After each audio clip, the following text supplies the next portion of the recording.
नमस्ते Mahurkar.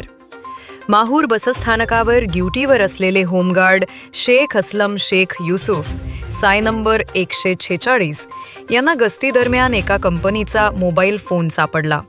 Mobile स्वतःजवळ न ठेवता त्यांनी तो तात्काळ पोलिसांच्या मार्गदर्शनाखाली मालकापर्यंत पोहोचवावा अशी विनंती केली. पोलीस निरीक्षक गणेश कराड यांच्या सूचनेनुसार हा मोबाईल खरा मालक कोण आहे याचा शोध घेण्यात आला. अखेरीस दर्शनासाठी माहूर येथे आलेल्या एका भाविकाचा मोबाईल असल्याचे निश्चित झाले. त्यानंतर औपचारिक कार्यवाही करून मोबाईल त्याच्याच ताब्यात देण्यात आला. होमगार्ड शेख यांच्या या प्रामाणिकपणाबद्दल स्थानिक नागरिक व भाविकांकडून कौतुकाची थापा मिळाल्या आहेत. त्यांच्या सचोटीमुळे पोलीस यंत्रणेवरील नागरिकांचा विश्वास अधिक दृढ झाल्याचे मत व्यक्त करण्यात येत आहे. माहूर की बात अब पूरे भारत तक